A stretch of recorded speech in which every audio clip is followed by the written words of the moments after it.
CCB ಕಾರ್ಯಾಚರಣೆ, ಮಾದಕ ವಸ್ತು ವಶಕ್ಕೆ, 5 ಬಂಧನ.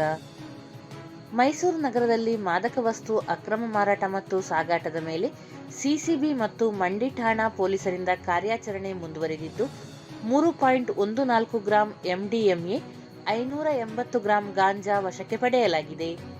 ಈ ಸಂಬಂಧ 5 ಬಂಧಿಸಲಾಗಿದೆ. ನಗರದ ಮಂಡಿ ಪೊಲೀಸ್ ಠಾಣಾ ಹಾಗೂ ಉದಯಗಿರಿ ಪೊಲೀಸ್ ಠಾಣಾ ವ್ಯಾಪ್ತಿಯಲ್ಲಿನ ಅಕ್ರಮ ಮಾದಕ ವಸ್ತು ಮಾರಾಟ ಮತ್ತು ಸಾಗಾಟದ ಮೇಲೆ ಕಣ್ಣಿಟ್ಟಿದ್ದ ಪೊಲೀಸರು ಮಾದಕ ವಸ್ತು ಮಾರಾಟ ಮಾಡುತ್ತಿದ್ದ ಕಲ್ಯಾಣಗಿರಿ ನಗರದ ಮೊಹಮ್ಮದ್ ಕರೀಂ ಹಾಗೂ ನಿಷಾದ್ ಪಾಷಾ ಅವರನ್ನು ಬಂಧಿಸಿದ್ದಾರೆ.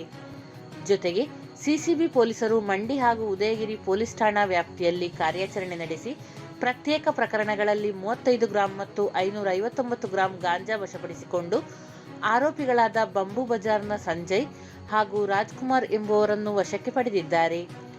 ಆರೋಪಿಗಳಿಂದ ಮಾದಕ ವಸ್ತು ಗಾಂಜಾವನ್ನು ಸಾಗಾಟ ಮಾಡಲು ಉಪಯೋಗಿಸುತ್ತಿದ್ದ ದ್ವಿಚಕ್ರ ವಾಹನವನ್ನು ವಶಕ್ಕೆ ಪಡೆದು ಪ್ರಕರಣ ದಾಖಲಿಸಿ ಆರೋಪಿಗಳನ್ನು ನ್ಯಾಯಾಂಗ ಬಂಧನಕ್ಕೆ ಒಳಪಡಿಸಲಾಗಿದೆ.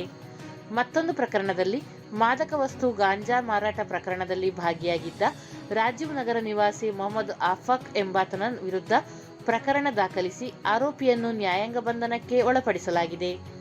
ಮೈಸೂರು ನಗರದಲ್ಲಿ ಮಾದಕ ವಸ್ತು ಮಾರಾಟ, ಸಾಗಾಟ ಹಾಗೂ ಸೇವನೆ ಮಾಡುವವರ ಮೇಲೆ ನಗರ ಪೊಲೀಸರ ಕಾರ್ಯಾಚರಣೆ ಮುಂದುವರೆದಿದ್ದು, ಕಟ್ಟುನಿಟ್ಟಿನ ಕ್ರಮ ಕೈಗೊಳ್ಳಲಾಗುತ್ತಿದೆ.